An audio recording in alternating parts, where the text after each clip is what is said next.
It's so easy to work with kids. They believe everything you say. Because sometimes I check the screen time. I don't check their personal messages, of course. So you caused emotional and psychological trauma to my son. So I'm taking you to court. What are you going to do about that? Yil bo'yi masalan o'qitdingiz 7 million to'ladim. Nima uchun to'ladim deydi? Laziness of you or students? I say you have partnership with me and I started slacking. Are you going to beat me? When it comes to academic English, so they won't understand anything. In Tashkent, expelling is not an option. Most teachers, what happens is they think, well, this is my way or the highway. We do not just get them enrolled without their parents. I was going to say we should change the word teacher to a mentor. Ustoz iloji boricha mana bu yerda gaplashaman. Siz ham gaplashing. Biz sizga ishonamiz, rezultat qilishimiz kerak. Murod aka, sizni mehnatingiz.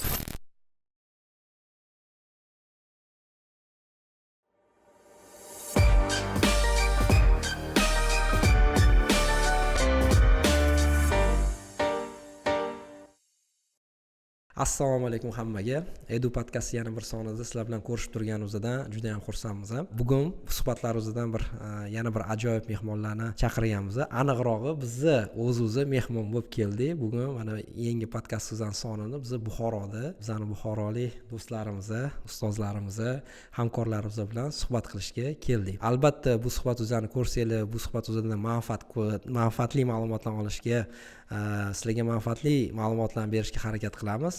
Eng asosiysi, bugun hozir mana suhbatimizdan sal oldin shu narsani ta'kidlab o'tgan joyim bor edi.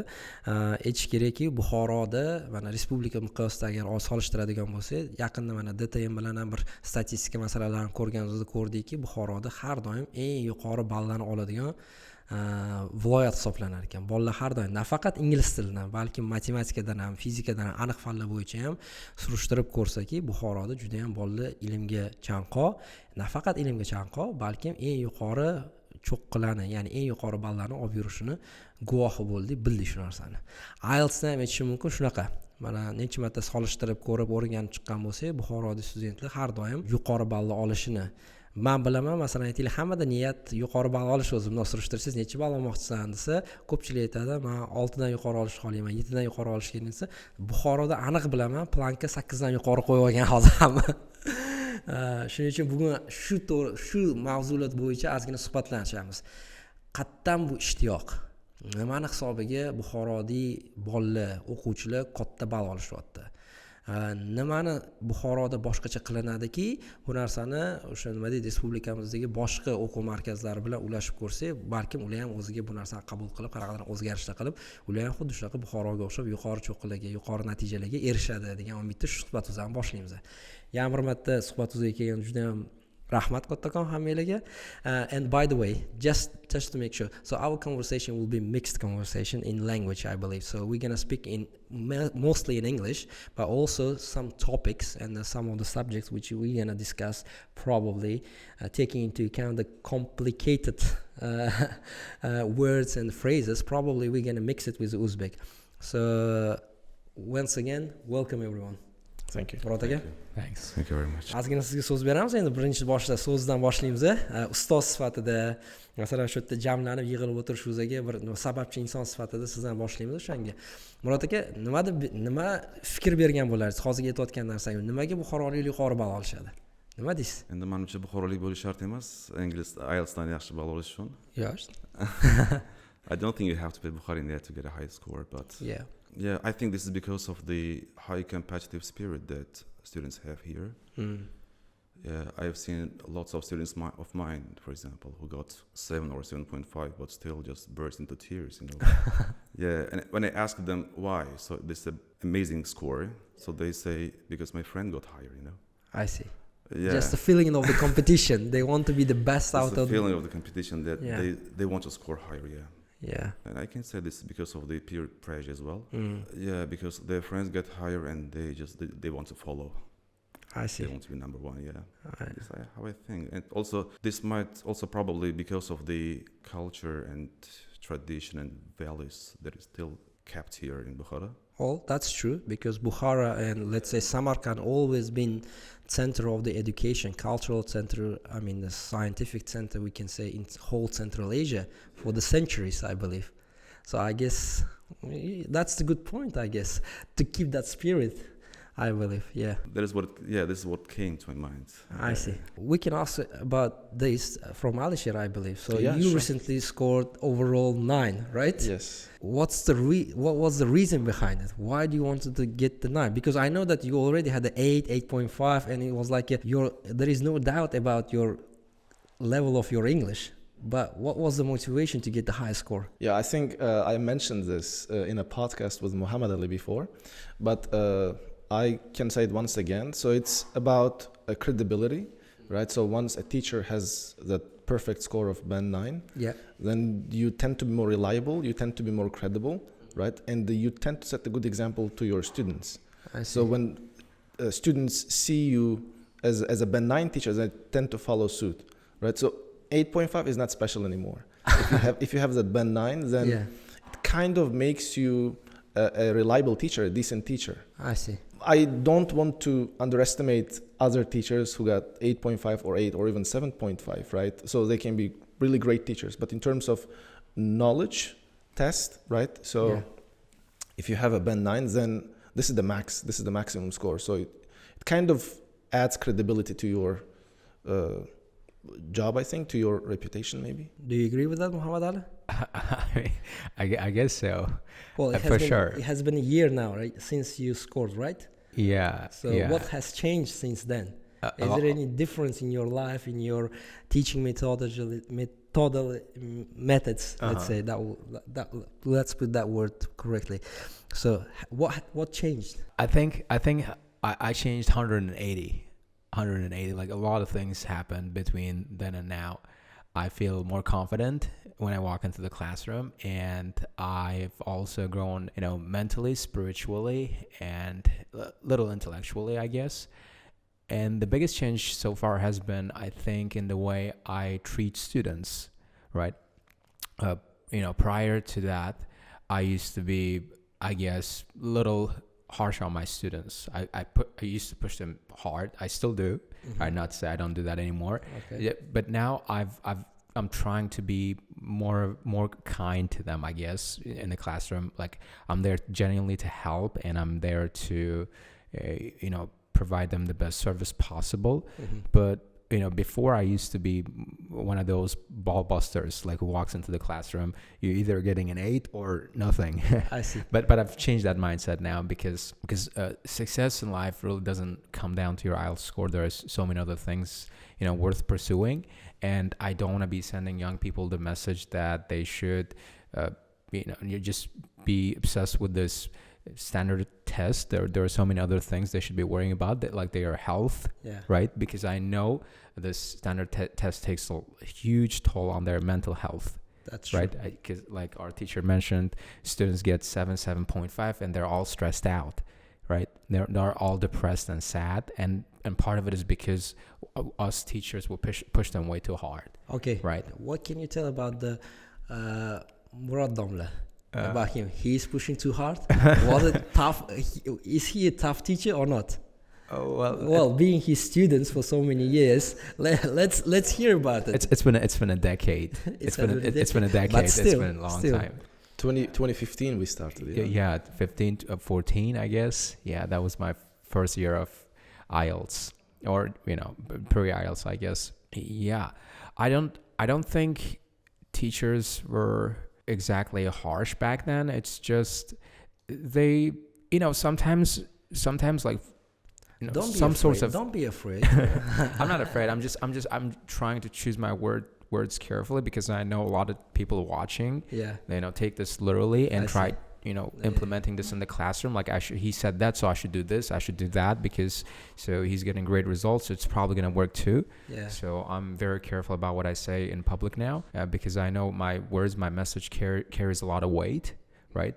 So I think sometimes, punishment, some form of punishment is necessary. It's a necessary evil, right? But I've come to realize that this punishment may not necessarily may happen not because the student is at fault, but the teacher is. But the teacher is simply rejecting their biases, their insecurities, or their personal flaws onto their students, right? And they don't simply want to admit that. And it takes a lot of self-awareness to realize that it's not really, the kid's fault. This is happening. It's your fault because you simply couldn't think of the right way to teach him or to send that message, right? So you try one thing, it doesn't work. You should try something else. But with most teachers, what happens is they think, well, this is my way or the highway, right? You either do this or nothing. Well, this is what I used to be that way. I admit I'm like memorization. I am very, very strict about students memorizing their lines, but I've started to realize that it's not always the answer. It's sometimes students simply have bad memory or they're simply not comfortable memorizing large paragraphs. So there are other ways you can still teach them how to speak English. I see. Right. Because with Murad Damla, we had we had a long conversation before that about my experience or my observation of the Bukhara education system or teachers. I can see that I can definitely tell that the teachers in Bukhara are a little bit more harsh than the teachers in other regions. And if you remember, I asked you about these questions and we had a conversation about that. So did you change your mind, or you still think that being a tough teacher and being not harsh in a wrong way, we're not talking about harming a student or something like that, but being disciplined. So do you think it's one of the crucial points on the education that the students has to be disciplined, or it has to be, or they need to be yesterday we talked about that it's about self-studying, self-control, something like that. So what do you think about it? Have you changed your mind or your thoughts about it? I think there should be a balance in between. But yeah, discipline is another thing, it's a difference.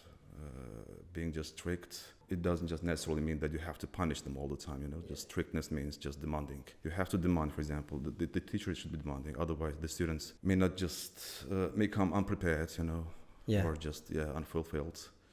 Or come just do a lot of cheating during the class or outside, to copy the answers. Use a lot of telephone, for example, because young teachers, there is a problem with demand when they come, for example, unexperienced, we have to teach them a lot, and it takes a long time before they become experienced and just demand. So discipline is another thing, I think. Just punishment, it comes when just you keep telling something, you keep just telling the same thing to your students, but it doesn't work, sometimes, and you have to punish them. I see. Yeah, you have them stand up first.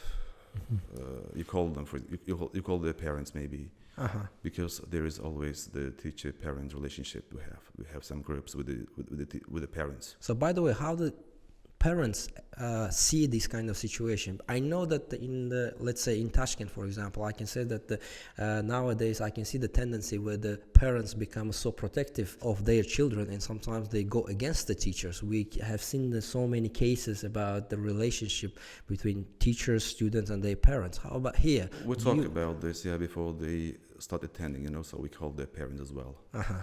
So we talk with their parents, so we'll tell them that we'll have a special group with you.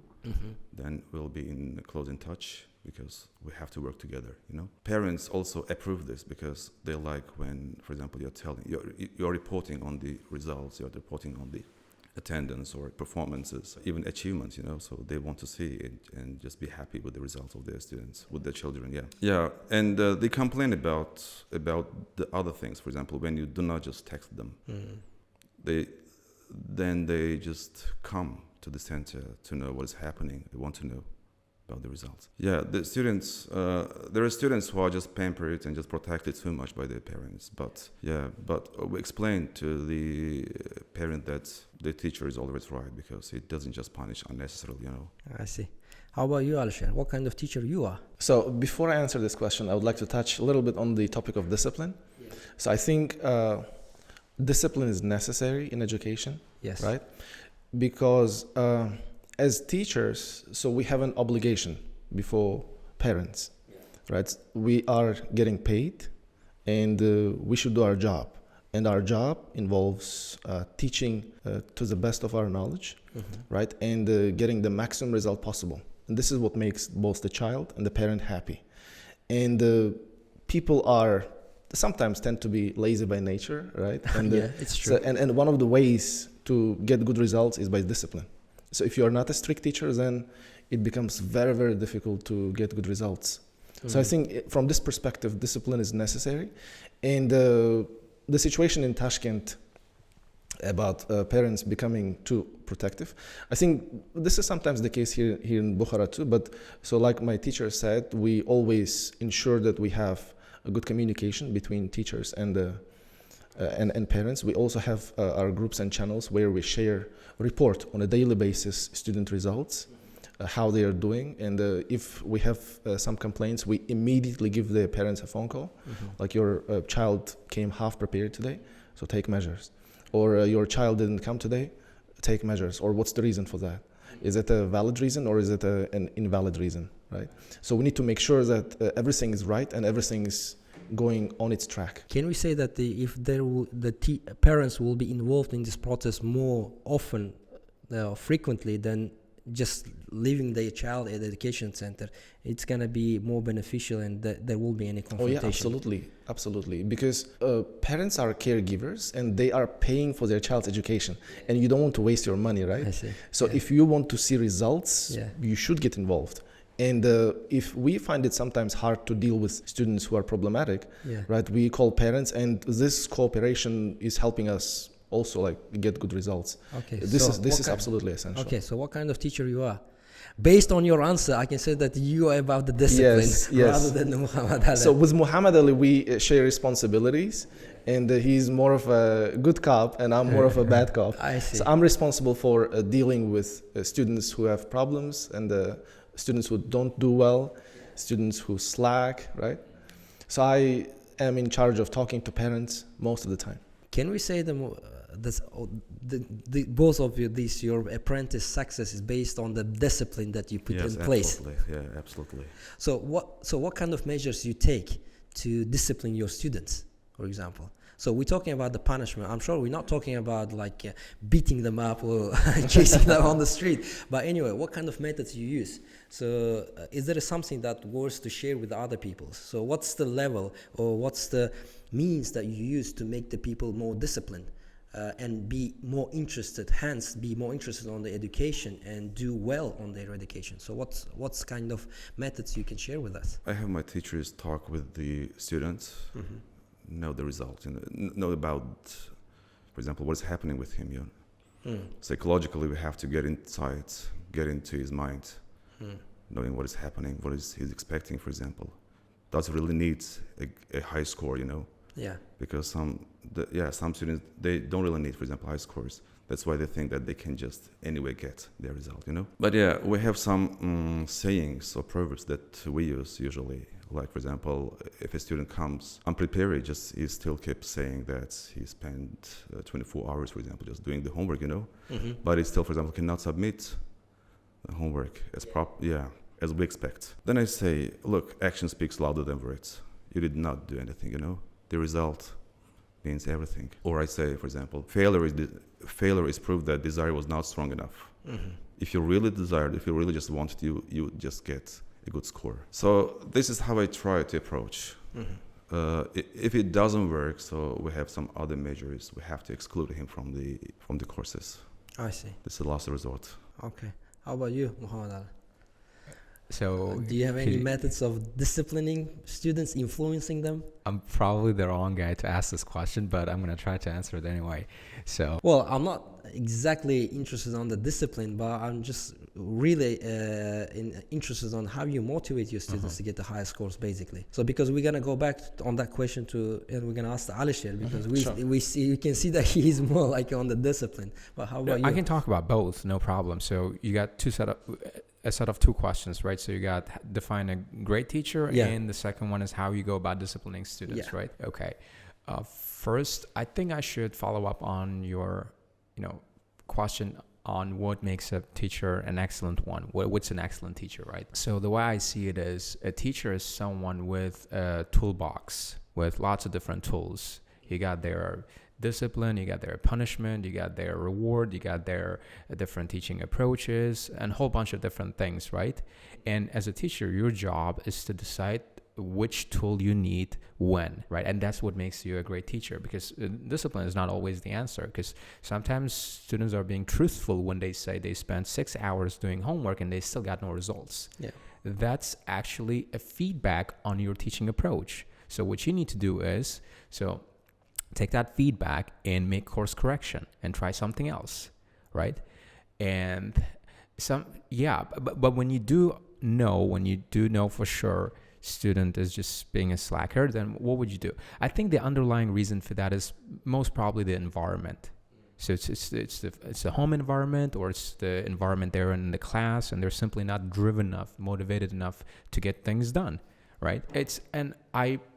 I'm saying that because I genuinely want to believe that all students are good and they are capable. They want to learn. Their lives are full of distractions. Mm-hmm. It can be their phone. It can be their friends. It can be their sometimes parents. Like, they get a lot of chores around the house they're responsible for. And it's as a job, as a teacher, it's your job to identify those distractions and help them work around those things, all of which takes a lot of work and talking. So, and that's where you have to be a little generous with your time and sit the student down and talk to them and try to look at the real reasons why it's all happening, because I feel like this whole idea of always throwing the student under the bus is kind of old fashioned, right? And because with a lot of students, they're young, they don't know much about the world, they don't know what's right and wrong, right?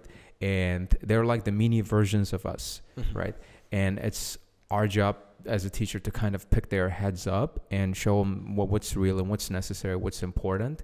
And instead of always constantly, blaming them for not being responsible or slacking. But when I do see students slacking, what I would probably do is I'd make a simple deal. I would not honestly make the students stand or do push-ups or sit-ups, which I think is some, because let me ask you this: would you ever do that to your own son or daughter?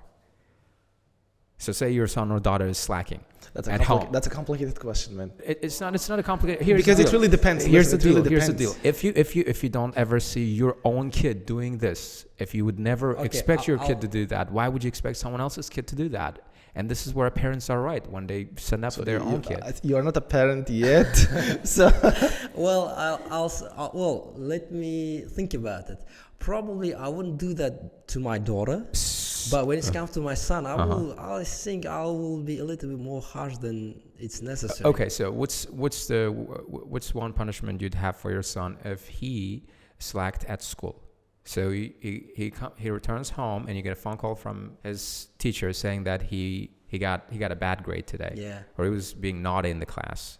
So what would you do? You'd probably sit him down and talk, but not make him do push-ups or sit-ups. But what if it's repeated? What if it's chronic? Like it's chronic. You talk to a student, didn't help. The second time didn't help. The third time is not helping.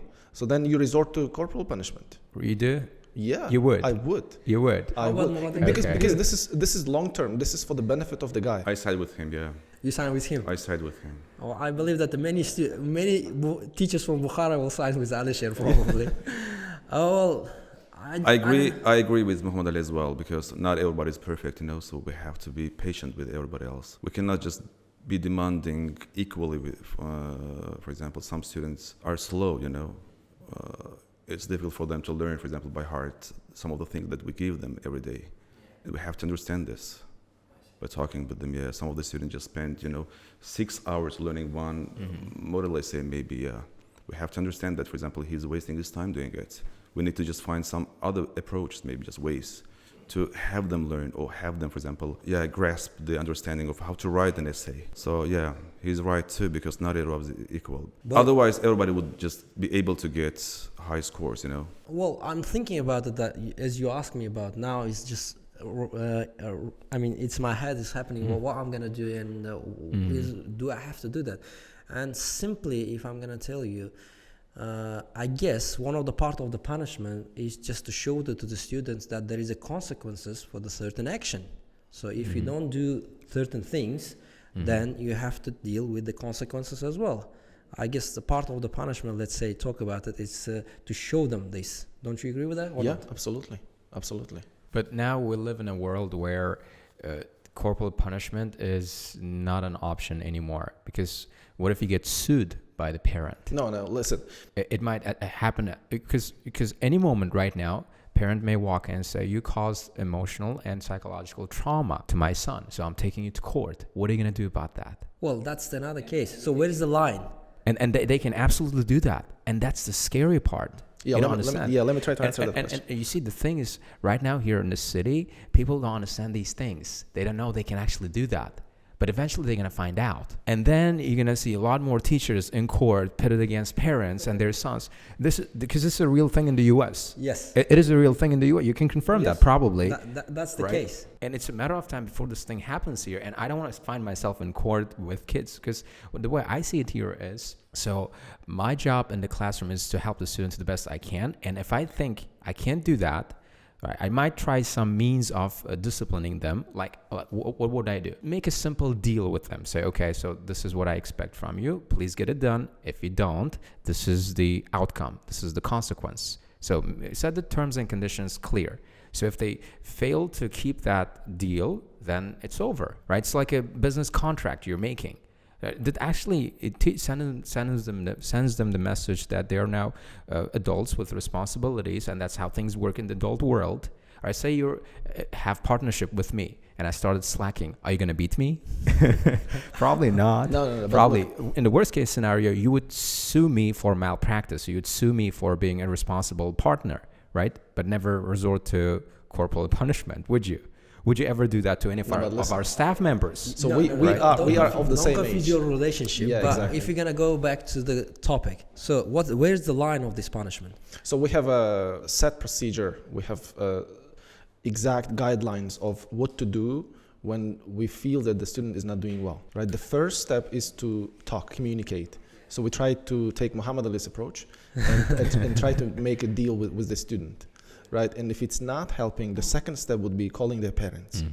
Right, we give parents a warning saying that the guy is not doing well, so something has to be done. And most of the time, what parents say is, "Ustoz iloji boricha mana mo'yda gaplashaman, siz ham gaplashing, biz sizga ishonamiz, rezultat qilishimiz kerak." Right, so parents give consent. Right, and by corporal punishment, I don't mean making them sit-ups or doing push-ups. Right, I don't. But mean like physical torture. But that's the meaning of corporate punishment. So look. Let me define my corporal punishment. Okay. Corporal let's punishment. make this easier. And the third step is I talk to students myself in a stricter way. Yeah. Like I try to be more authoritarian. I try to be more of a disciplinarian. So I try to explain to them one more time that next time I'm not going to be a nice teacher. So you need to do your best, because your parents are paying. Because sometimes I feel like the tuition fee here in schools, in private schools, is like quite high, and it can be like 30 to 40% of one's. Not everyone can afford it. Let's put it that way. Exactly, Yeah. And some students don't appreciate that. I see. So when this happens, so the maximum I do is I check their phones. And if I find out that they're just being lazy and squandering their time on the internet, like Instagram, for example, because sometimes I see this, I check the screen time. I don't check their personal messages, of course. I check the screen time. I appreciate their privacy too. I only check their screen time, and it's quite surprising. Some of them end up spending, like 6 to 5 hours per day. That's quite a lot, right? So just imagine what would happen if they spend this time on homework preparation. Don't you think you are doing something, Muraddomla? Don't you think that this is over your responsibility? I get permission from parents. Well, even it's not about the getting permission or not. Don't you think that is it your job to do that? Maybe it's a parent's job to do that. But sometimes parents are quite busy. It didn't used to be our job in the past, but now with the introduction of the telephone, we have to do it sometimes. The telephone, I know the students that are getting spoiled, more and more now. Yeah. because as I said, they're too much protected and they are given the telephones, the latest telephones. They just use a lot of just games, you know. They've become gamers.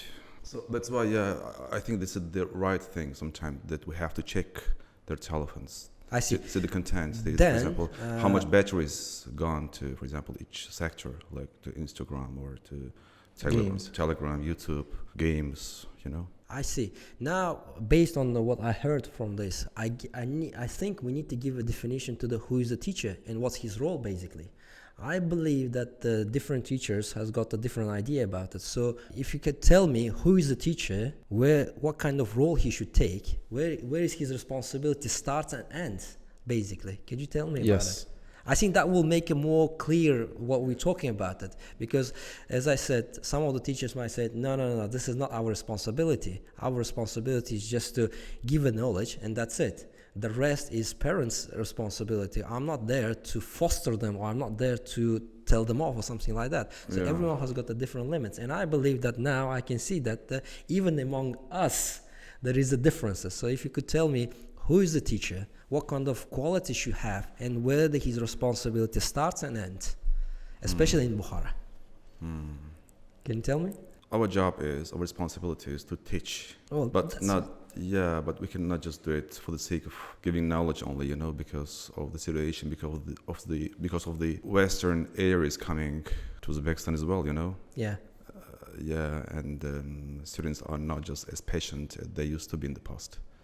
And the teacher role has to be changed in that way. The teacher, once if they just were restricted to teaching only, so they have to take care of the other things now. They have to explain the moral ethics. They have to take care of their behavior. And solely, we cannot just be restricted to teaching English to them only, you know, because they come from school. So school is the place where the discipline is broken mostly, because they come from the school and the school shows what the ethics is there. So with so many kind of students coming from different backgrounds. That's why I think that the role has changed. How about you, Muhammad Ali? Alisher, sorry. So I think we also need to take into consideration our target audience, age of the target audience, right? So that's starting from 14, mostly until the age of 17, 18. And these years are the formative years of a child. So this means that we need to be second parents, right? So our role should not only involve like teaching them English, but also we should be responsible for teaching them the morals, right? So we need to tell them what's right and wrong, because right now they might have a wrong idea of the world. So from this perspective, I believe that we should be responsible for their disciplining, should be responsible for their behavior, and not just limit ourselves with teaching. I see. So we're talking about being the mentor. Can I say that way? That's actually the word I had in mind. I was going to say we should change the word teacher to a mentor. But before we do that, I actually want to drop a quote here. I just remembered learning from a textbook we use in the class. Okay. And there's this chapter called Teacher, and at the end of the chapter, you can find a beautiful quote. And I think you guys go and find that. But if you don't, it's fine. I'm going to share that quote here. So, and the quote goes, a mediocre teacher tells, a good teacher explains, an excellent teacher demonstrates, and a great teacher inspires. I see. Yeah. So for kids to come to your class excited, wanting to learn, you have to be an inspirational character. Someone they look up to, someone they adore, someone they want to model themselves after. So as a teacher, your job is not just to be excellent in what you do, but also have a lot of other things going for you in your life. So kids want to be like you when they grow up. And that takes a lot of work, though. That takes, as teachers, we can't simply get a diploma and just be done with it. And that, which is the case in a lot of the universities you go to, right? And that's probably why students aren't really excited about going to university or school.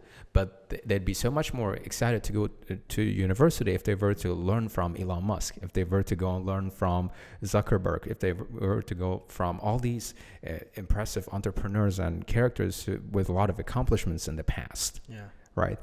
So we need, I think, more of those people coming and sharing their real life experiences and how what they're learning in the class relates to the real world, right? But that's easier said than done, I know.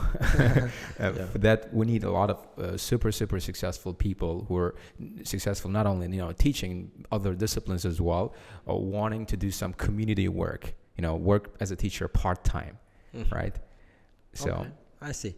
So if I'm going to just wrap it up what we discussed now. So one of the aspects that in Bukhara they pay attention is the discipline. And I can see that the relationship between the parents and the teachers and the education center generally is based on that basically parents give you the child and give you the full authority to not only teach the English, but basically to teach them what's right and what's wrong and basically to control this child. That's the one of the thing that... Okay, can I make a final addition here? Yeah. So the policy we have in most schools, so at least in our school and our teacher's school, is in the worst case scenario, that's expelling a student. For example, like I've worked in Tashkent for 4 years, so did Muhammad Ali, and in Tashkent, expelling is not an option. Because they have financial gain in mind as well. So if you expel a student, you are responsible to cover that fee, right? Yes, you cannot do that. Even if that student is terrible, even if that student is crazy lazy, right? So you cannot expel a student. But here, so we have the right. So we can expel students, and we should sometimes, to set a good example, right? And this is also one way of motivation and disciplining students. So this is not the case in other regions as well, I think. Well, that's something it's that I guess... Expelling of students, I just remembered one instance when I was in Tashkent working at one of these big schools. I remember having a staff meeting where they were bragging about how their receptionist could lure students into the classroom. So student shows up wanting to join the program, and even if they don't want to, be there, they end up in the class, and they're bragging about how impressive their persuasive skills are. But I don't think that's really right? So, and that's probably one of the downsides of, the education system in Tashkent. But I don't want to sound all judgmental, because I understand their reasons for that. They got their bills they have to pay. I know that the competition is very high. It's not just probably competition. Prices are too high. Exactly. Yeah. So I get that. So I get there. You can see clearly there are different dynamics going on there and here. So, but I'm afraid we're headed towards that future too. We're actually following in footsteps of Tashkent. I'm afraid this is all starting to happen here too, because it's just lines get kind of blurred when business gets mixed up with education, and you can't be all naive and say, right, you don't need the clients, you don't need students, because you got to pay your staff, you got to pay the bills, right? You got other expenses you need to cover, and that's the hard part. Like as an entrepreneur or as the head of the school, is deciding when to make that decision to let go of the student at the expense of your staff, your staff, expenses. Right? Just to keep the integrity of your school, and when to keep them. How about you, Morodego? Do you agree with that? Because you have more experience than anyone else. Do you think this is the right path when you have to you have to stick to the students and you have to just keep it that students? Do you agree with that? No. So what do you think about it? Do you think Bukhara will become more like a Tashkent or any other places, or there should be differences between what the Muhammad Ali is telling us? We have the receptionist who take care of the newcomers, when they come, for example, we call their parents as well. We do not just get them enrolled without their parents. They have to come with their parents. We'll see how they speak. We'll see how they behave when they're just talking with us, If we don't like something, like for example, if the student is not a proper one who would just continue with us, for 10 months or just for a year, so we won't accept him or her. That's how we get the students in. Actually. That's the results talking about. Yeah, and after we get them enrolled, so we'll watch their behavior as well. And there is a streaming method that we have in schools. Me and Muhammad Ali, we have streaming methods where we put the students of the same level in groups, in one group, which means that all the good students will study together, which enables them to move ahead, so without difficulties, So with the difficult students, we talk to them, we take some measures, we call their parents, we do anything that is upon us, But if it doesn't work, so what can you do? We'll just let them go. We'll have to say goodbye. Yeah, say goodbye to some of the students who are not just listening to us, who are not just following what we say, what the instructors say. There is no need just to keeping these students because they bring problems. Because anybody is expecting the results. For example, the parents at the end of the course that they come and just ask about the results. That's why we have to be sure that the students starting with us should get at least 6, Yeah, the parents would ask about it, for example. So he has been attending the course for a year. So why did he get 5? Can I say something about it? Should I put some remark about it? What we talk about it is some kind of aspects of the business. I had in my mind all the time that some of the fields, with let's say education is one of them, medicine is one of them. I believe that the making the money, the profit, and the financial aspect of that field shouldn't be in the first place, to be honest. So in your case, when you describe the education center, when they say they are afraid of losing the students because they're going to have financial difficulties, that actually creates another problem as well. I believe so. So I guess what I can see from the Bukhara at least, and in some of the other regions, when they put the education and the quality in the first place and the money on the second, where in these cases I can see that clearly. By the way, the quite opposite stuff, when the people actually wants to come to your place, because they see the results, they see that you are taking care of that kid and taking your actions very seriously. So it's not just taking the money. Don't you think about this kind of like there will be contradiction if you're going to put the money in the front in the education system. Then we'll have to answer at the end, at the end of the course. Yeah, we'll have to answer for this. Because as I said, the parents will just ask about the results. I see. So yeah, when they bring their children, so they will be sure that he will get his results. So what kind of approach? For example, last year 2 students just got 5. Yeah. Unfortunately, 2 students got 5. It was a problem, so like the parents came and just with a surprise. Just why? He studied here, for example, for a year. How did it happen, And you have to explain, for example, why you kept him. Because once you explain, for example, so it is him to blame because he didn't just study well. Okay, why did you not report? Okay. Why did you not tell me about it? So this is the case. That's why it's a little bit just dangerous even, to keep them here. I see. Ya'ni Expelga bitta qo'shimcha qilmoqchiman. Mana ota-ona kelgan paytda ishonch bilan keladi-da. Ya'ni sizga ishonib trust bilan keladi. Agar ishonchingiz yetmasa, ya'ni o'sha bola oxirigacha kursni tugatib yaxshi ball olishligiga Expelling juda yaxshi variant, chunki ertaga u odamning pulini birinchi navbatda olib o'ylab, yillab misol, oxiriga yomon natija bilan tugab qolgandan ko'ra, ya'ni vijdonimizga ham to'g'ri kelmaydi demoqchiman. Expel yaxshi variant. Lutchi agar bolani qiziqishi bo'lmasa yoki xohishi bo'lmasa ingliz tilini o'rganishga, может boshqa sohani tanlash kerak bo'ladi-da u. Shu nuqtai nazar. Ota-ona shuncha pul to'lagandan keyin albatta uni natijasidan so'raydi. Masalan, men deydi 7 million to'ladim. Yil bo'yi masalan o'qitdingiz 7 million to'ladim. Nima uchun to'ladim men deydi-da. To'g'ri, bu yerda haq tushunchasi paydo bo'ladi-da. Nima uchun pul olding degan joy bo'ladi. Shunaqa narsa bo'ldi. O'tgan yili bittasi biz endi jazoladik, bir menimcha haydaldi u.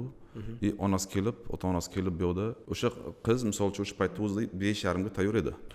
Nimadir xullas vazifalar chala bo'lgandan keyin haydaldi. Ota-onasi bilan kelib bu yoqda shunaqa endi bir namoyishlar qildi, xullas. To'laligicha pulni olib ketdi, xullas. Shu to'lagan hamma pulni 8 oylik pulni berdik. Xullas bu yoqda shunaqa narsa, ya'ni agar ko'z yetmasangiz uni saqlab turishga hojat yo'q, chunki ertaga muammo keladi u narsa. Shunchalik biz qutulish qiyin narsadan-da. Raz bolasi misol uchun 5-4.5 olyapti-da. Endi masalan o'sha 5 olgan qiz onasi olib keldida biz aytdikki, bo'ldi biz o'qitib beramiz. Как будто bu bizning aybimiz bo'ldi-da o'sha narsa. Tushunyapsizmi? Bir yil yana 6 oymi 7 oymi o'qitib berishimizga to'g'ri keladi. Shu uchun bunaqa javobgarlik qiyin bo'lgani uchun I think the best method is to expel them. Chunki boshida maksimum harakat qilamiz. Shu birinchi oy ichida o'qituvchilarimizga ham shuni instrukt qilganmiz. Birinchi oy ichida srazu diagnoz qo'yib, srazu analiz qilib, ya'ni ko'zi yetadimi o'qituvchini oxirigacha olib borishga o'sha o'quvchini-da, kursni tugatgungacha. Shuning uchun boshida diagnoz qo'yib, trial periodimiz bor o'sha uchun, sinov muddati, o'sha sinov muddati ichida harakat qilamiz maksimum yo ushlashga bolani yoki to'g'ri ota-onasiga tushuntirishgaki что iloji bor yoki biz bilan boshqa maktab yordam berishi mumkin yoki Expel. Tushundim. Mana disiplina to'g'risida gapirdik. We talk about the discipline basically. So what kind of other methods you use in your teaching methods so to make the students more interested in the field? Let's say discipline is just one of the means, one of the, let's say, methods you use. But what are the things that you do to make the students more interested, more motivated to get the higher scores, let's say, or going from one level to second level? I mean, do something more. Prizes. Prizes. You want to talk about prizes? Sure. But before you talk about any sort of prizes, I got a better idea. So here's what I do. When I'm in the class and we start talking about things, right? Say it's part one topic and the topic is, music, or the topic is movies, or the topic is traveling or museums or food, whatever that is, right? And they give their memorized answer, like because we're supposed to learn answers and then maybe get some freestyle follow-up questions. And so when they're done answering, so I ask them what their interests are. They say the topic is music, and they start talking about their favorite musician or celebrity or pop star. Or if it's food, they talk about their favorite food or eating experiences, right? And then what you got to do is, as a teacher, you have to pretend like you have the same interests. So say their favorite the star is K-pop star, Blackpink, or BTS. I'm like, oh, for real? I'm a big fan too. I listen to their music. I didn't know you were a fan too. Yeah. Right. All of a sudden we have a common interest, and they start seeing you as their friend. Right. And they want to talk more to you. I want to spend more time in the class talking to you because now you have a common interest. Right. So this is how we can sort of foster a special bond with your student.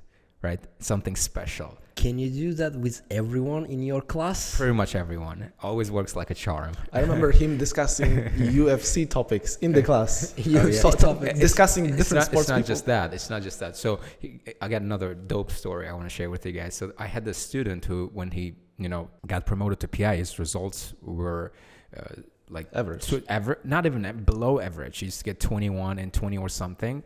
And I sat him down. We were in the class. I asked him, like, what do you do in your spare time? I asked him. So, and he was telling me he likes swimming, he likes arm wrestling, and he likes doing sports. I said, okay, let's make a deal. If you ever get mock average 37.5, 37.5, you're going to have an arm wrestling match with me. And we're going to do it in the lobby, and someone's going to video record it, and you can post it on your social media. I see. and guess what happened? Yeah. In 2 months, he got 36. He didn't get 37.5, but he went from 21 to 36. Yeah, that's crazy. It is. And he's still after. He hasn't won that deal yet, but he still wants it. I see.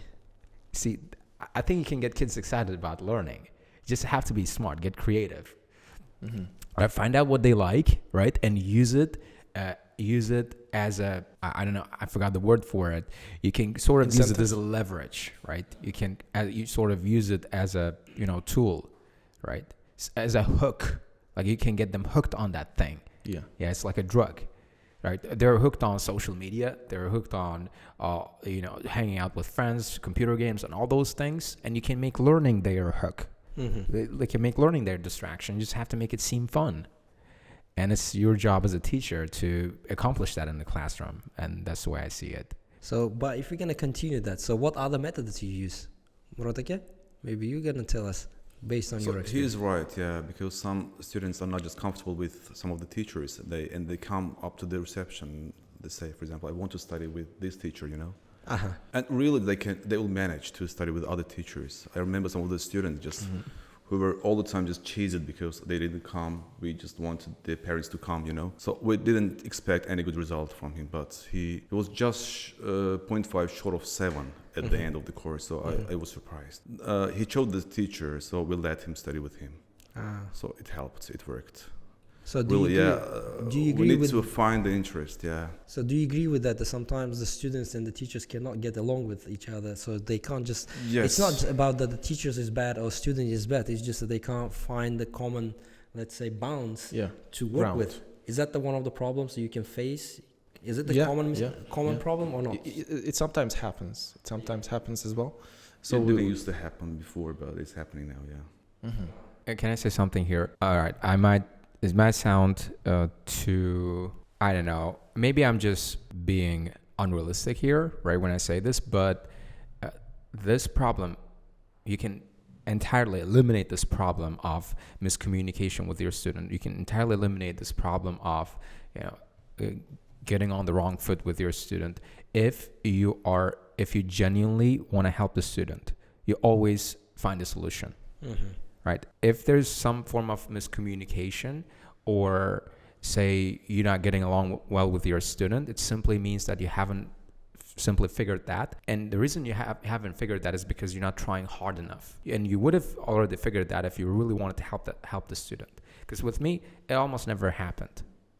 And I'm not really bragging about my past, teaching record, because I know I actually like it when it's hard to find a solution to a student's problem, because it's a new form of challenge to me. So I start exploring other options, right? So what I encourage all students out there to develop this solution mindset, right? Okay, this didn't work. Let me try that. Okay, let me try this. Let me try that. I know this student is hard to get along with, right? But I can figure something out. There's still a way I can make it work. Okay. Right? They need. How many students you have in your classes usually? Like average number of students in one class? 10, 12 maybe. 10, 12. Maximum 12. Okay, maximum 12. Well, let's say it's average. So I believe average in 10. Many places it's 12. I mean, around Uzbekistan, I believe. But still, I still have got the question. In my mind, that how you manage your time to give this kind of attention to every student? For 12 students, I believe. It's not easy task. Probably many people, they talk about it having the good relationship, good connection with the students. Everyone knows about it, but how it's happening in the real life? Can you do that in one class, or how it's happening? So Muhammad Ali and I are the least punctual people in the world. So yeah, we always run late, and sometimes our classes end up running for 2.5 hours when it should be 2 hours, right? Yeah. Sometimes it's 3 hours. Same thing. Yeah. So like Muhammad Ali said, we try to be as generous as possible with our time. You might see Muhammad Ali even at 11, 12 o'clock at night, staying at work and teaching. I see. How about the personal life? He doesn't have a personal life. We have to marry him first. No, how about you? I know that you're a hardworking person as well. I see that you spend a lot of time with your students. I remember you telling me and showing me how your teachers work with the students, but at the end, you kind of having the face-to-face, one-to-one feedbacks with every student that studies at your center. So how you manage that? Is that not the pressure too much to your, as a person, and how it's affect your personal life? How do you find the balance? We cannot I personally cannot teach hundreds of students in the center, so the main thing we have to focus on is to train the teachers properly so that they could just teach properly, as you expect from them. 2 hours is not enough. Most of the time the teachers just complain about the short of time, because they won't be able to complete the task given to them. One thing is, unlike in other centers maybe, so we focus mainly on one just skill. Maybe, for example, reading one day, and the other day they will have to take care of speaking and writing. Mm-hmm. So I think by separating the skills, we'll manage to do everything and finish, for example, in time, or maybe just exceeding some time, but still we can finish. Mm-hmm. 12 students, I think it is not a big problem, because in reading time you can just finish reading exercises and do, for example, translations with them, explain some of the things, explain some of the collocations and just grammar rules within the time. But time exceeds when it comes to speaking classes, because you have to just have face-to-face speaking with them, give some feedbacks and explain some of the things at the end. Some grammar mistakes, maybe pronunciation. So how much time they spend usually in the education sense? As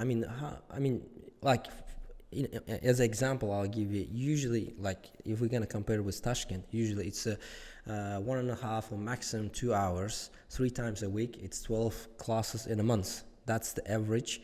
That's the student usually spend on the education center. Is it the same case in Bukhara? Because what I'm listening is it's kind of give the feeling like they spend their whole day in an educational center. Almost. Almost. When students just start attending, so they'll have to focus on the language only, so not just being distracted by other subjects, Yeah. They cannot, for example, attend other courses. That's why we ask them to come at the right time. Like, for example, when they are the 9th grader, for example, at school, they have to come and just take their IELTS within the year. They have to just attend 6-day intensive classes. 6 days? 6 days, week? 6 days a week, With mock tests, that's 7 days. Sometimes seven. So it's like every day? Every day, single day. Oh. This is how it works. Yeah, they're getting the best bang for their buck. Like the best bang for their buck. It's like the best value for your investment, I believe. Like, because we worked in Tashkent, right? Yes. And they get only 80-minute long classes. It's not even 90 minutes, right? 80, 90. 80, and they get classes every other day, right? And mock tests are paid.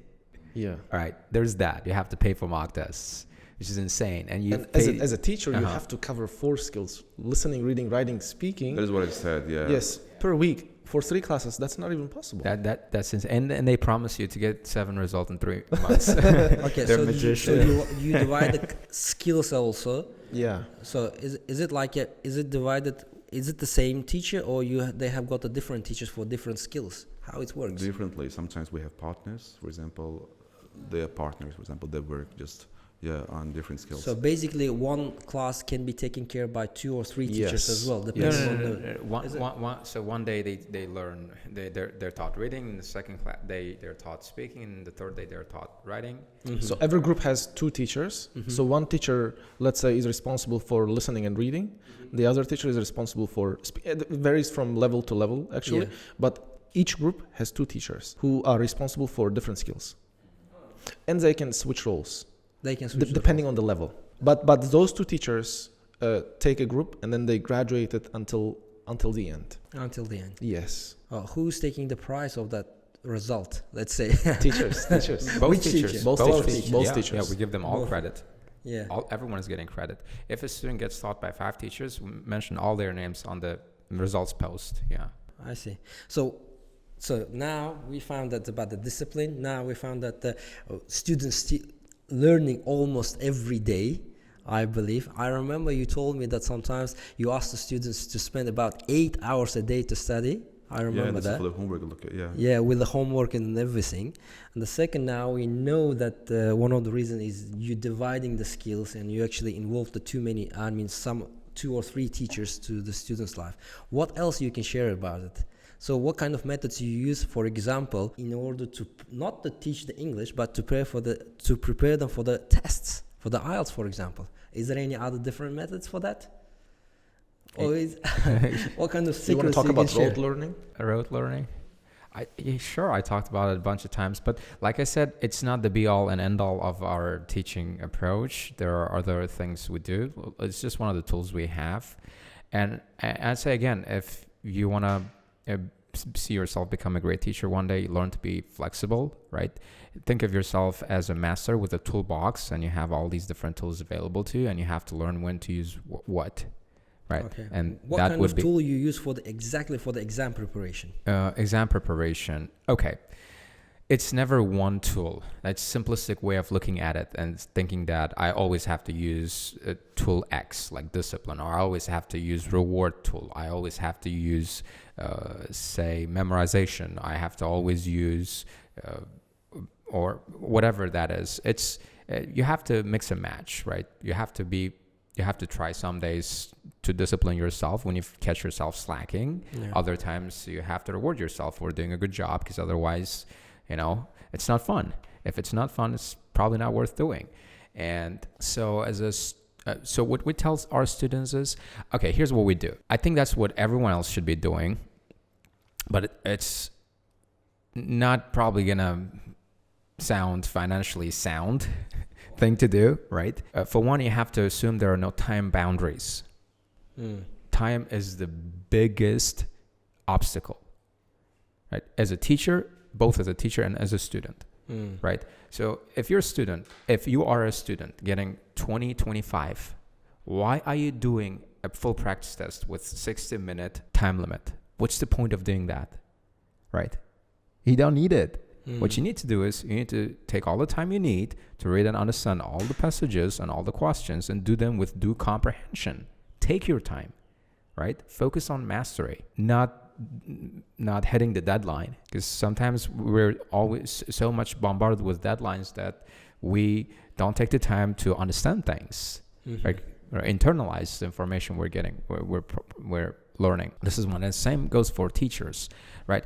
It doesn't really matter if you teach your student 10 passages or 3 passages a class. What really matters is when the student walks out of your class, they feel like they accomplished something. They feel like it was an experience worth having, right? And that's my main objective in the classroom. I don't care if I manage to teach them all 7 passages or 8 passages if I'm teaching them ELS. So it's a textbook we use, right? What I'm more interested in, that when I teach them those 2-3 passages, they get something out of it. And to do that, I need to take the time to give them real life examples. I need to take the time to use online sources, show them videos and images, right? Try to make my class as engaging as possible. So the entire time they're hooked, like they're watching a movie, right? And they don't always have to be part of it, all right? As long as they are there, viewing that in the moment, sharing that experience with their friends, they'll benefit from this experience, right? They don't have to be always entirely involved, right? Okay. So you talked about the earlier stages of exam preparation. Now I would like to talk about the later stages of exam preparation. Sure. So in the school, we have a policy of getting permission from principals before signing up for the test. So what I mean is, yes, students cannot just go ahead and register for the test by themselves. They have to talk to the principals, get their permission. When principals look at their mock results, they tend to see, okay, so you are prepared to take the test, both mentally and academically. Sure, I beg to differ here, though. We don't have the right to tell the student. No, not the right. Let me elaborate more here. Yeah. Please do. Sure. Okay. We don't. Absolutely. We don't decide. I listen to the student. I listen to their targets, goals, objectives, because some of them come and tell me, the teacher, I have an important exam coming. I need to take the test ASAP. Then I'm going to say, sure, go for it. It's your choice. Yeah. But when it's a student who needs a high score, they say, teacher, I need a Band-Aid. But if their result is around like 7.5, I'm going to say, you might need a little bit more preparation. You might need a month or a couple more months to reach that Band-Aid level, right? So it's giving the feedbacks, real exactly. feedbacks. Yes. Especially being after the educational process and being the outside, tell them this is the real result. This is your experience, kind of thing. Yes. I think you're taking that role in the Millennium, right? Yeah. So you are the one who finally makes that decision, who students taking the IELTS or not. Yeah, exactly. Because when they come up, for example, just saying that they have to go and just take the test, so I look at the results first. Yeah. So we have to make sure that he will go and just get the result. He will be happy at the end. So when he wants to get, for example, 7.5, but his result are not just still 7.5 or just 7, So we won't allow him to go and just take the test. We tell him to prepare for some time. Yeah. And most of the students, I have to agree with Muhammad Ali, because he said that practice doesn't just help you much at the end, because, for example, if you just keep doing all the time practice, because students think that practice makes perfect, Yeah. without just analyzing any questions, anything. For example, they just keep doing a lot of tests. Yeah, like, for thinking example, that it's going to be different results. 5 reading tests, 10 listening tests, It is good. It helps when you are good at, for example, getting 38 or 39, for example, out of 40. Yeah. But if you are, for example, still just 20 or 15 out of 40, so it won't help, for example. You can do dozens of tests per day, but it won't help, Background knowledge should be very much just emphasized, stressed on. Okay, so can you tell me a bit more about this? Because previously when I heard that you actually tell the students, if you are coming for the English classes, you need to forget about the other education. But I always thought that in order to get the highest scores in IELTS, especially if we're talking about IELTS, so you need to have a broader mind, you need to have a kind of a broader understanding of the general process and everything, so you need to have an understanding of the different subjects as well. So that's why, so now you're telling me that you actually asking them, so how because students who come from school are now like blank page. They know nothing about the other subjects, which makes it very just complicated to explain in the further development. For example, when it becomes more and more just scientific, like, for example, in the first 2 months, it will not be a problem. But the third month, the fourth month, when it just comes more scientific, so the problems begin, you know. And the teachers will have two roles, like teaching them the language and at the same time giving them knowledge. About the other subjects as well. Of course, yeah. This is what we do because, for example, scientific articles, they ask you to understand, for example, about space, maybe about geography. Yeah. You need to know some of the basic things that is not just that they do not have, you know, in mind. That's why we have to work hard to give them some of the awareness, you know. So we have to make them aware of some of the basic things. So that is not they do not just get at school. Yeah. They don't know, for example, they don't know the capital cities. They don't know, for example, the cities. Geographical positions, north, south, east, west. They don't know that. So this is exactly the point I'm making. So how important is other subjects? Very important. So because sometimes you feel that the person has what he has to do is just to remember the words, remember the phrases, and he's just all of a sudden will start speaking English or something like that. But it's not true in the reality. So I always emphasize to the teachers, to the parents and everything, that in order to be, let's say, to get the high scores, you need to have a understanding of the certain subjects, basically. For example, when the parents just bring their 5-year-olds or maybe just 6-year-old just kids to the school, so I say, so what is he doing here? So it's not the right time to start English, you know, because he needs to get good knowledge at school first. So take him to one of the good schools, one of the best schools in the city, because he needs to get all the subjects. Because they think that, okay, it's enough for me to learn English. It's enough. Nothing else is just important here. They don't understand, you know. They don't understand that everything, all the subjects are just correlated. They have to be learned before they just bring their kids, because they can study with us 3 or 4 months academically, but when it comes to academic English, so they won't understand anything. For example, how can they write a process if it relates to physics, you know? Yeah. So how do you check these students' knowledge? So let me put that way. So usually when you come to the education comprehension center, fails. Yeah.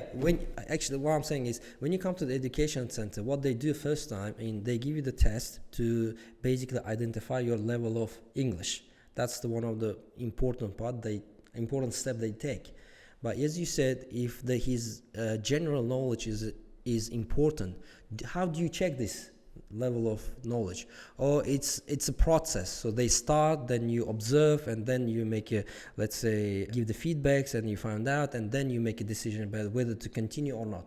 How it happens? So normally we look at the age of a student. So mostly students who come to us start from the 8th grade, right? And we test them, we talk to them, and one of our receptionists is a teacher. So that person can tell whether that person is a decent one, whether that person can manage that level or not, right?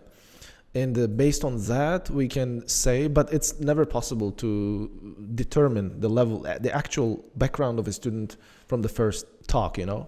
So it's determined in progress, in the process of education. While we were talking about that, we briefly talk about the technology as well. How the technology actually distracts the students from education. You were talking about the phone and social media. You almost saying the same thing, that you check the phones of the students and everything. But the technology is something that you can't avoid in our life today. And we know that the technology is evolving. So is it so bad it has got a so bad influence on the education, or there is something that we need to integrate to our education system? Do you integrate the new technologies into your education process? Yeah, you might not believe me right now, but I remember checking the screen time of a student on Instagram, and she spent 23 hours on Instagram. In one day. In one day. In one day. In one day. No way. 23 hours. Can you imagine that? She didn't sleep. She didn't sleep. It's hard to believe, right? Yeah. But this is the case. I'm not surprised. I mean, everyone is hooked on their phone. And we had to expel that student, by the way. we had to expel that student. So this is what I'm talking about. It. How to control this? Is it so bad? Do we have to ban these technologies, or still have to find a new ways of I think dealing with it? We have no way of banning them, because sometimes we send our students their timetables on Telegram, or sometimes we assign homework on Telegram. We communicate with them on Telegram. We talk to parents on Telegram. I don't think that's entirely possible, but so you're actually making the people to use the technology. Yes, but we keep them, under control. So we check their phones, and we keep parents posted about the importance of checking student phones, right? And some parents are actually doing the wise thing. So they are connecting their phones with parental control function to their phones. I see. So this is really helping. This is really helpful. I think this is one way that all parents should do. They should be concerned about their teacher's phone, screen time, and how much time. I remember Umi Jonaka mentioning how he controls his kids. So he uses an app, a certain app. There is an app, actually. And the daily screen time is 3 hours, he mentions, right? So it's allocated by app. So you're going to spend a certain amount of time on Telegram, on games this much, on homework preparation, on YouTube this much. So I think that's a really effective way of controlling things when it comes to technology. How about you, Rodake? How do you control the students? It's the same way, or it's the same way? Yeah, we check the telephones. Mostly the teachers take away the telephones because of the misuse. Yeah, because they have used them, for example, for different things. Outside education. But still, for me, it's a little bit hard to comprehend that you actually taking the role of the parents. At some point, I mean, we basically. So you have to. So you accept this fact, and I see. All right. Okay. That's something maybe worth considering. We ask the parents to give their telephone instead. Just we don't want some of the students to have the telephones. How about you? How do you control your kids' phone usage? Well, my daughter, she is not really in. She doesn't really in the age when she can use it on her own anyway. Okay. So that's why it's easy. I just turn it off. I see. But still, I can imagine that it's how hard it is because she starts crying sometimes. But still, thinking that it's inevitable. Let's say we use this to, cut off the students or cut off the young generation from the technology. What I have decided for myself, at least, that there is a gap between the generations, I believe. And when it comes to technology, this has become so obvious. What I found out is, I'll give you an example, the way I'm thinking about it in that case. When I was a student, when I was young, so the Facebook social media was number one. So whatever you do was on the Facebook, literally. So I had a Facebook account. So when the Instagram came into the market, I said, no, that's not something that I would use.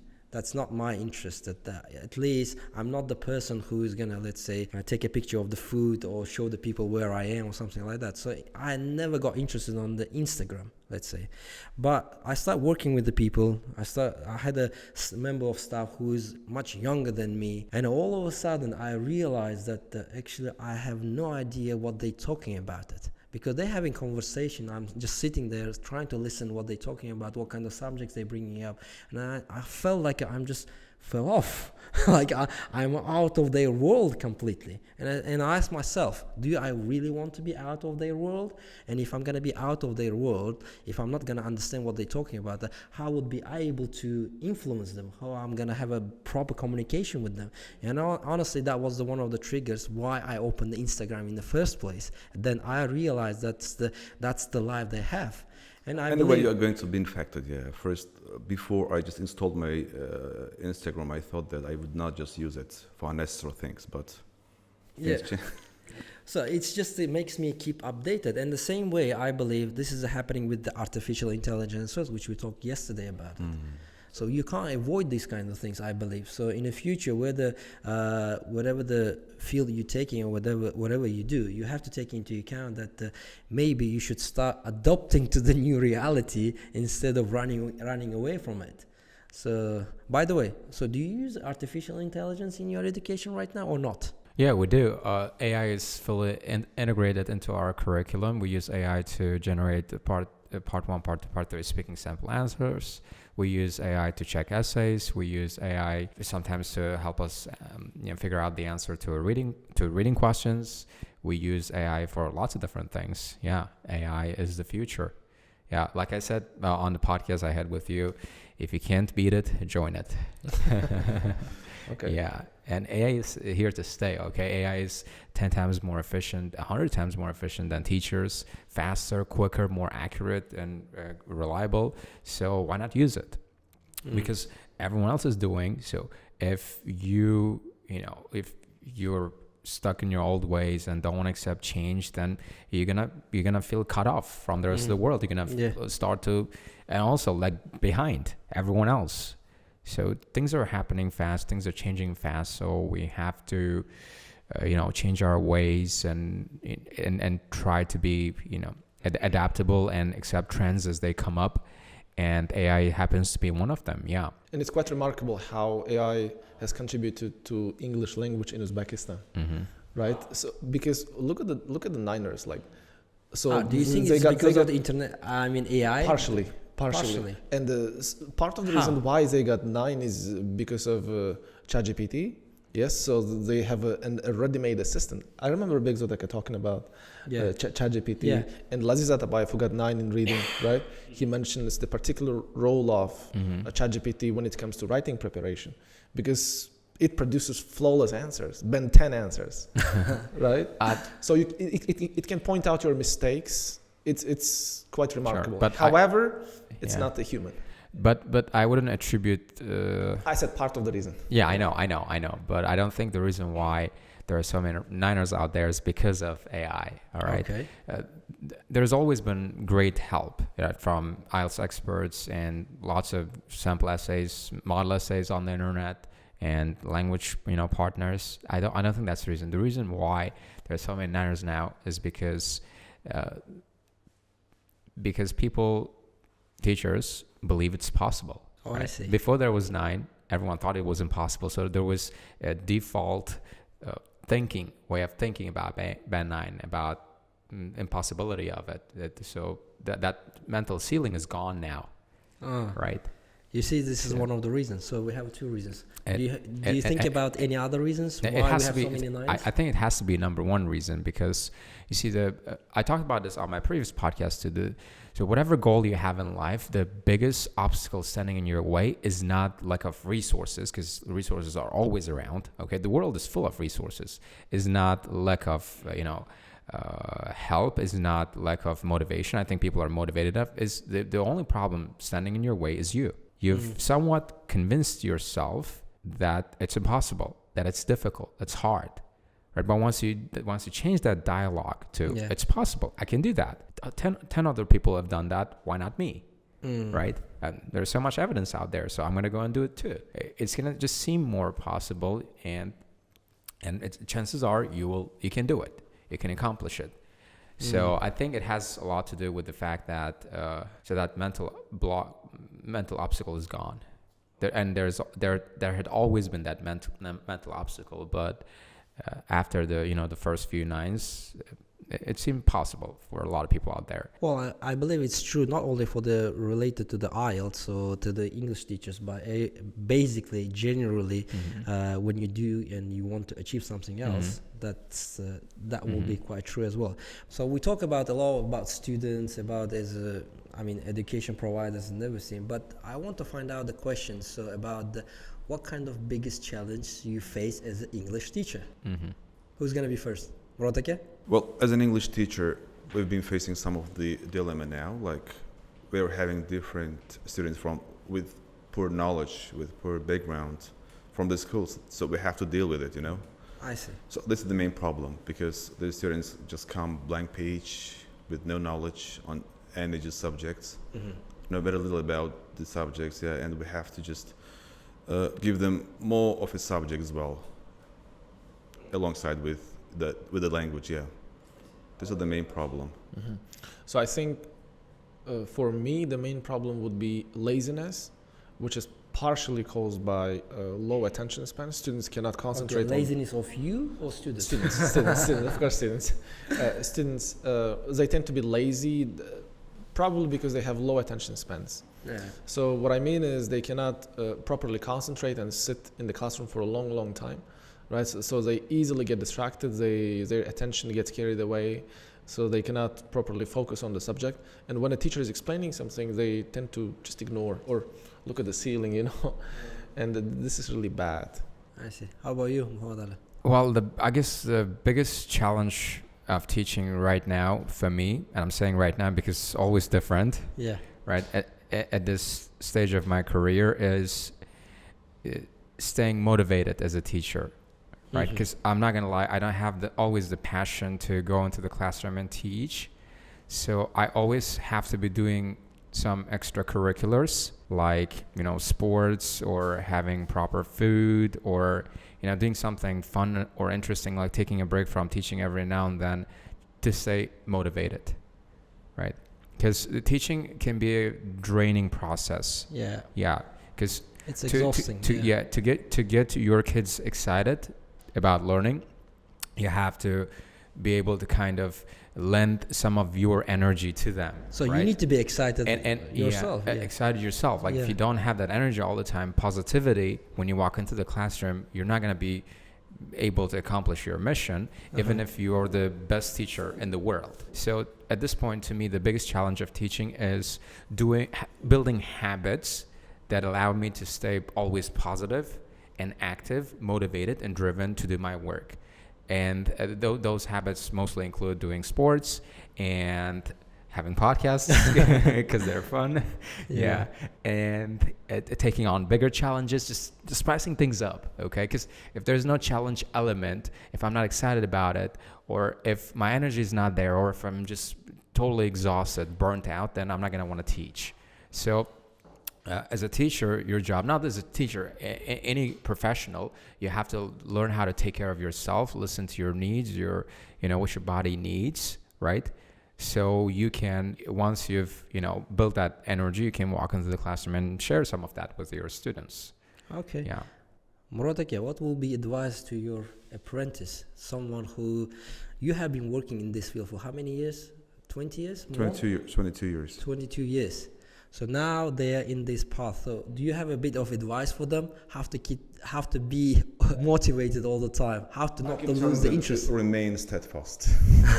Yeah, this is what I asked them. Yeah, because really this is tiring and just exhausting. It's difficult just to keep this job for more than 20 years because you eventually get tired. The same thing. But yeah, he said he's welcoming some of the new things. He's doing the right thing. We have to just accept. We have to welcome some of the new things, like a new sport, maybe, or for example, he's just now doing podcasts, which are the new thing, and just which brings something different from education. But it's related to education, but it is also an entertainment. I see. So how do you see yourself in the future? Well, let's ask both of you, because I know Murad, he's gonna be definitely in education field. He has been working in 22 years, I believe. So I don't think so. He sees himself. You want me to go on pension? No, I'm genuinely asking. So as a teacher, as an English teacher, so where do you see yourself in 5 years, in 10 years? Are you still thinking that you're gonna be the English teacher, or where is it going? Where you are heading? So that's really hard to say right now, because we have a lot of plans, a lot of projects in mind. Okay, tell us if you can. At least sure. Give us a little bit hint about it. Yeah, we are thinking of, adding diversity to our curriculum. We want to focus more on other subjects, which are, of course, basically connected to English, right? So we want to focus more on SAT, because this is the future. This is something new and something that's developing, right? Because it does not involve only one subject. There's also math to it, right? And math in English, that's something special, right? So we'll probably focus on SAT, right? And we'll also think about expansion, right? So opening our branches, first of all, here in Bukhara, like maybe 2-3 branches at least. Okay. Okay. This guy is hungry. This guy is hungry. Yeah. Okay. Right. And then maybe expansion throughout Uzbekistan, nationwide, right? And then going global. I remember a quote by Muhammad Ali. He told me once that you need to set goals that scare you. And if your goals don't scare you, they are not exciting. They don't push you. Okay, are you in the same direction or you have a different plans? I got another quote. Okay, I got lots of quotes. Okay. So you asked me what I see myself doing in 5 years, right? Yeah. And people 5, 10 like years, or 5, 10 or 20, 30 years. In UFC? We're having that match for sure, okay? I'm coming for you, so watch out. Anyway, so you're funny you asked that question, because I got asked that question, this exact question in the class yesterday. Oh, I see. Oh yeah, literally. Teacher, are you gonna be a teacher forever? Like, teacher, why do you like teaching? And I sat there and paused. And when I speak, I really want to take the time to think, right? Because I'd like to think we're in some kind of a movie and everyone's watching. And so I paused and I thought to myself, okay, who am I? Am I really a teacher? Is that something I want to be doing? I said, no, I'm not a teacher. Who gave me that title in the first place? What am I then? Okay, I'm involved in so many different things. I got my finger on teaching, podcasting, and running a school, and fitness, and a bunch of other things. So I'm trying. What are the possibilities? What are some different things I can do with my life, right? And then I thought to myself, okay, so what's the best way to describe my nature, my personality? Well, then I remember the quote by Bruce Lee. Okay. And here's what he said. He said, "Be like water. Be like water, shapeless," right? You can be anything you want, and don't let other people put you in boxes. So what do I see myself in 5 years? I have no idea. And I like that. And I like that. I do have some goals, like say about where I want to see the school. I of course want to see the school go successful, but what if it's not? No big deal. I'm just going to go on another venture, try something else with my life. Yeah. So possibilities are endless. Right? I see. Good. So okay. But I have a quick question for you. Yeah. So you want to do everything alone? Of course, never. I mean, what's that? Listen, we're never alone. We're never alone. We're always accompanied, buddy. Okay, we've been on this journey for as long as I can remember, 10 years, a decade. That's a lot of time, and yeah, it's fun doing things with people, right? Yes, I'd love to see you in my company too. Yeah, we're going to go on a lot of great adventures in the future. It's never fun doing things alone. You always have to have some company. You always have to have someone to keep your company. Actually, if you don't mind, I'm gonna ask the next question in Uzbek. Especially, it's more like I would like to hear the answer from the Murod aka. So if you don't mind. Okay. Sure, go for Murod it. aka, har doim ta'kidlab kelganman-da, mana hozir mana shu mavzu hozir ko'tarilib qoldi, ingliz tilida ko'tarilib qoldi. Shuning uchun men o'rnida bilyapman bu narsani so'rashga. Buxoroda o'qituvchilarni munosabatlarini bir-biriga ko'rib, oqibatlarini bir-biriga ko'rib, bir tomondan bir xursand bo'ladigan bir fenomenlardan bittasi deb ko'raman-da, to'g'risi. Ochiqni aytganda, juda ham ko'p o'qituvchilarni taniyman, juda ham ko'p partnyorlarimiz bor, butun respublika bo'yicha aylanib yuramiz. Juda ham zo'r insonlar. Ko'pchiligi bilan suhbatlashsangiz maza qiladigan insonlar. Lekin Buxorodagi bitta alohida bir e'tibor bergan narsam, umuman o'qituvchilarni bir-biriga bo'lgan munosabati, mehri, hurmati juda ham boshqacha. Ochiqni aytganda, shuni sababchisidan bittasi sizni bilaman. Chunki hozir qayerga bormasam, ko'p joylarga e'tibor beradigan bo'lsam, ko'p joylarda o'zingiz shogirdlaringiz ekan. Surishtirsam yoki bir paytlar o'zingiz bilan birga ishlagan o'zingizni og'aynilaringiz, o'zingizni do'stlaringiz ekan. Masalan, aytaylik, bir ikkita domlalarni endi hozir eslasak, agar o'zingiz ham shuni tasdiqlaysiz-da. Shuni sababi nima bundan? Mana nima deydi? Qanaqa qilib bu holatga keldinglar? Bu narsani qanaqadir ham o'zidan o'zi bo'lib qolgan narsami, yo shunga intilganmisizlar shu narsaga? Nima deb o'ylaysiz? Shu mehr oqibati sababi nima? Bu narsani foydasi bormi, yo'qmi? Bir shu to'g'risida ozgina gapirib bersangiz. Qayerdan shuncha shogird chiqdi? Ustoz shogird munosabati endi bu asosiy shu iymondan, chunki shogirdlarimiz Xudoga shukr iymonli bo'ladi, yaxshi tushunishadiki, shu ustoz tashlab qo'yish kerak emas. Ya'ni ustoz bilan doimiy munosabatda bo'lib turish kerak, ya'ni uni borib ko'rish kerak, ustozni doim maslahat so'rab turish kerak u kishidan debdi. Mana shu sadoqat ya'ni bor haqiqatan ham bitirib ketgandan keyin misol 10 yillab o'tib ketsa ham doim kelib turishadi. Misol tug'ilgan kun bo'ladimi yo qanaqadir bir o'qituvchilar bayrami yoki boshqa bayrammi, haqiqatan ham bir ularni ko'rib xursand bo'lasiz. Bo'lmasam tugatganiga 10 yillar bo'lgan biz xijolat, ya'ni ulardan qanaqadir bir sovg'a olishga xijolat. U o'sha nima deydi, balkim ba'zilar endi sharoitiga qarab bepul o'qib ketgan bo'lsa ham, u bir 5 barobar to'laganda shu 10-15 yil ichida. Ya'ni doim keladi, sizni xursand qiladi, boshqa qiladi. Endi uni ko'rib o'sha sadoqatni borligiga xursand bo'lasiz. Men o'ylayman, boshqa ustozlar ham xuddi shunday deb shunday fikrda, chunki eshitamiz boshqa shu ustozlar ham o'zini shogirdlaridan xursand, mamnun bo'lishini.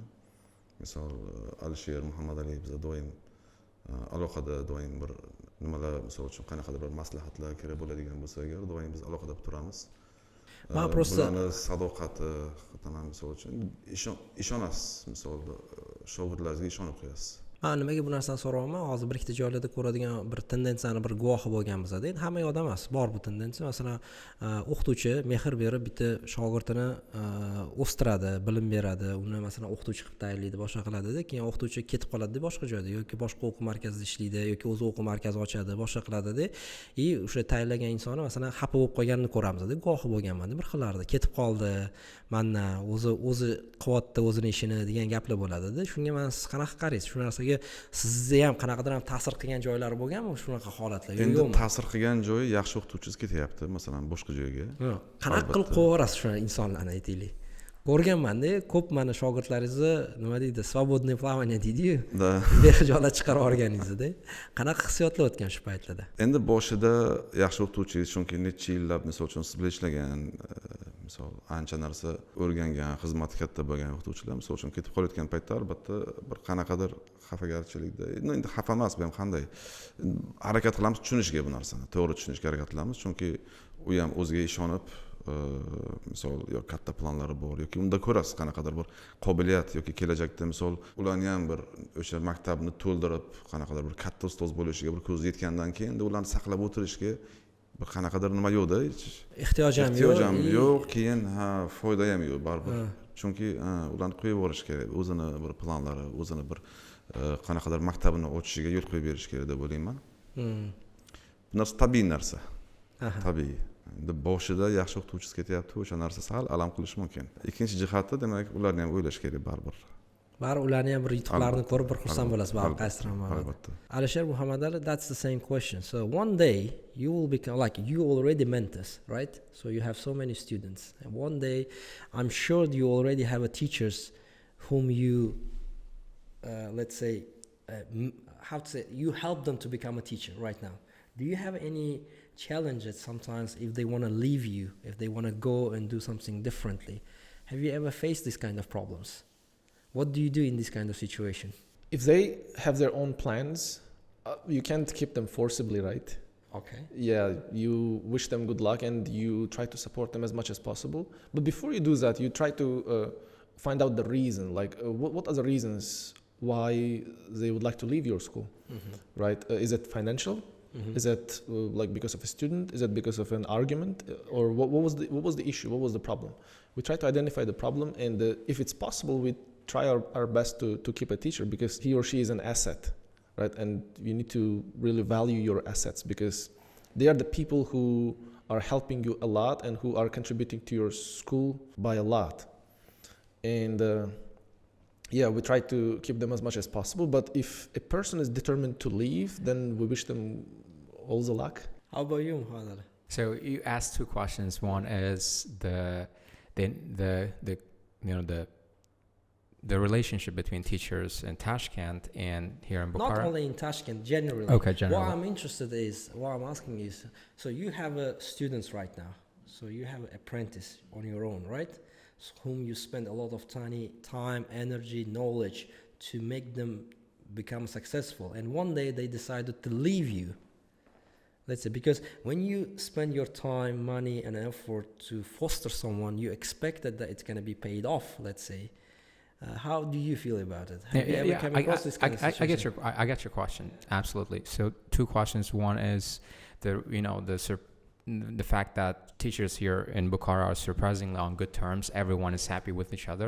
And how to explain this phenomenon? That was your first question. The second one is, how do you feel when one of your loved students or mentor you cared for so much decides to one day leave? So I'm gonna, first follow up on your first question, and then second. So as for the relationship teachers have here, I think there is something called abundance mindset.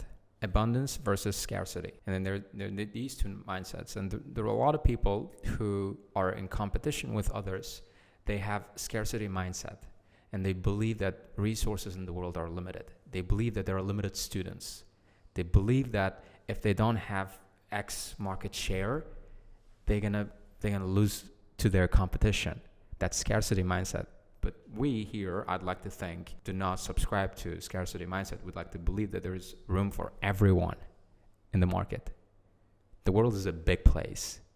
It is a big place. And so when we see other teachers, we don't see competition, right? We admire them because we know how hard it is to be a teacher. We know how hard it is to show up to work every day. We know how hard it is to, keep doing the same thing day in and day out.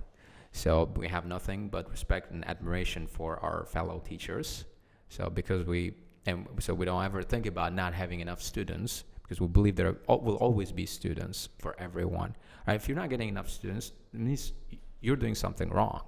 It means you have to upgrade your skills. It means you have to get better at your job. It means you have to work on your, other qualities, right?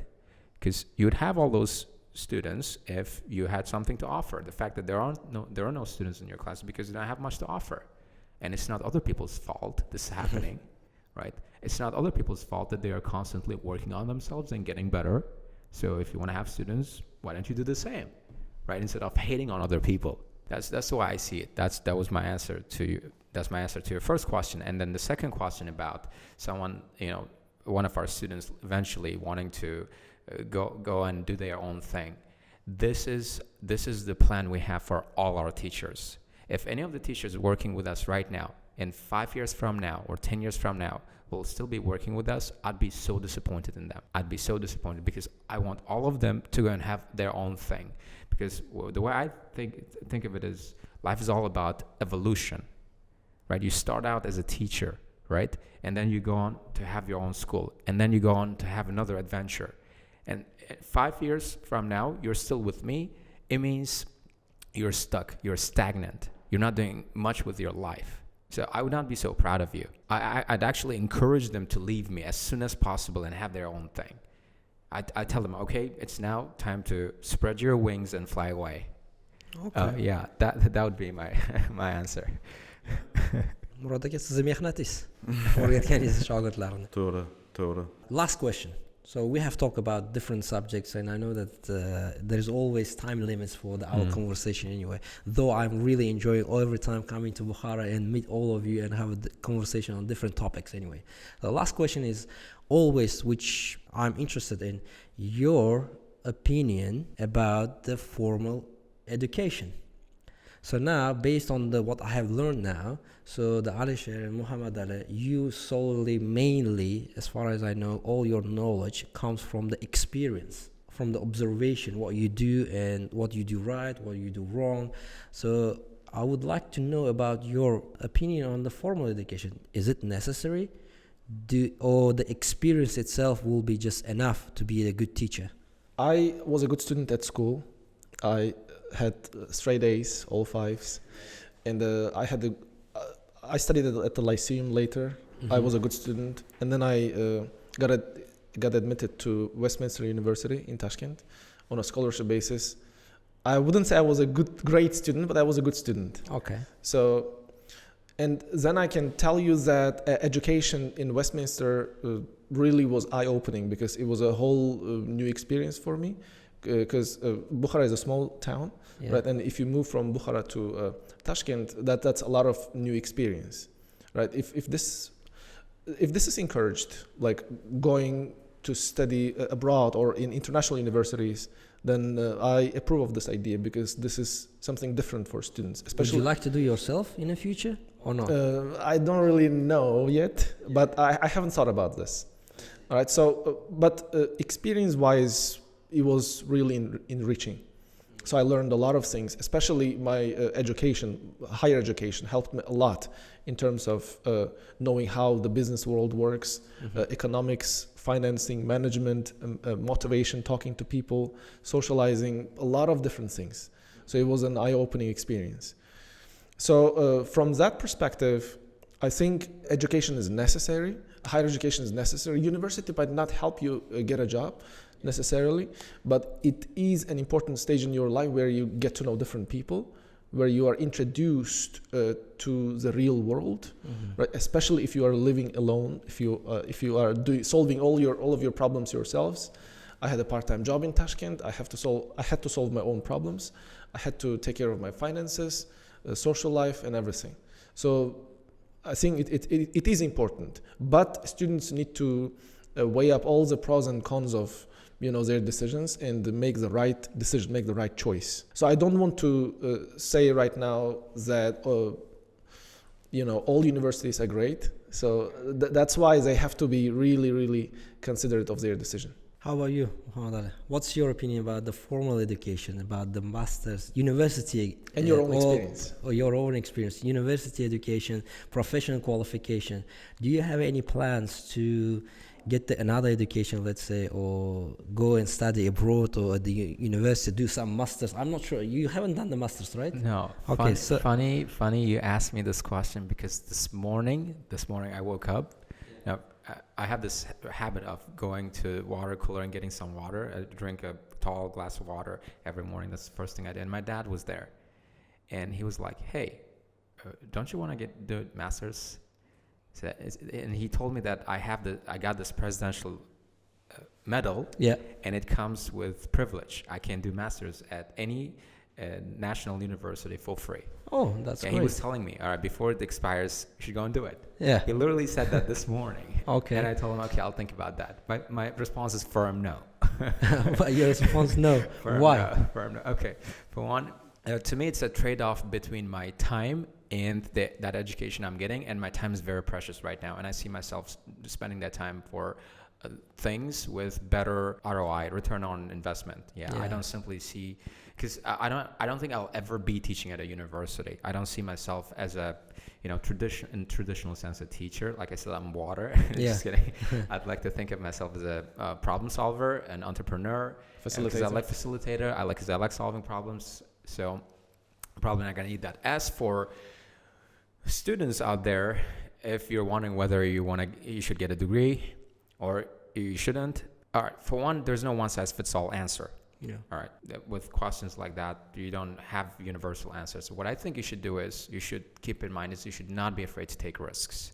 You're not going to know whether you need formal education unless you try it, until you try it. So if you're not sure, just go and do it. If it doesn't work, no big deal. You're not going to lose anything. All right. At least in the worst case scenario, you're going to learn a lesson. And this is something I got from this guy I follow on social media, Alex Hermosi. He said, the worst thing that can happen is not that I'm going to lose. All right. In the worst case scenario, I win because even if I fail, I'm learning a lesson. That's a new story I can share someday. So, and the same goes for formal education. If you think it's not worth your time, but you think you should be doing it anyway, and you're not sure, just go and do it. And even if it fails, even if you make a mistake, you'll learn something from it. You're still gonna have experience at least, and you will have a better understanding what's really and what's right and what's exactly. And looking back, I can't say going to university was a bad idea. It was probably one of the best things to happen to me. It's just a matter of perspective, right? So yeah. Go for it. What's your opinion about the formal education? Is it really important to be the good teacher? Yeah, it is. Or IELTS is enough, let's say. 9 is enough to be the good teacher. But I think we shouldn't stop just learning. Maybe CELTA one day just is very important, and Delta further. Do more research. Attend some further teacher trainings online, maybe with some professionals. They were necessary. we shouldn't stop just learning, you know. Experience itself is not enough because you have to move ahead. But for me, I think formal education, if it comes to just studying for the masters or for the other things like that, so I think I'm too old for this. No, I don't think so. You're too old for this. Anyway, guys, thank you very much for your time. Thank you very much for sharing this information, your thoughts and everything. It was quite interesting, as always. What I can say is good luck with everything you do. I genuinely believe that the cornerstone of the development or improvement in the society is the teachers. It's education. We cannot underestimate the role of the teachers in the society. So I wish you good luck in your job. I wish you so you never get tired of what you're doing. I wish you to be motivated all the time about your teachings. So you're gonna have let's say you will help the other students to achieve their goals and become someone who will bring the benefit to the society. So once again, thank you very much for your attention and time. Anyway, so I hope we're gonna have another conversation after a while, and we'll come back this kind of topics which we discuss it now and think, has anything changed or not, to be honest. So that will be quite interesting to see and reflect what we're thinking about right now and what's going to happen in the future anyway. So once again, thank you very much for your time. Thanks.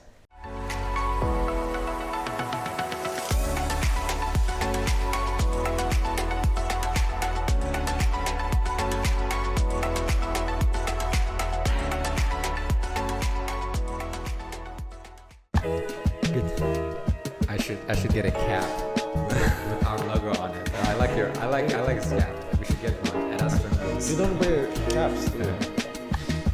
At least we have a T-shirt. Yes.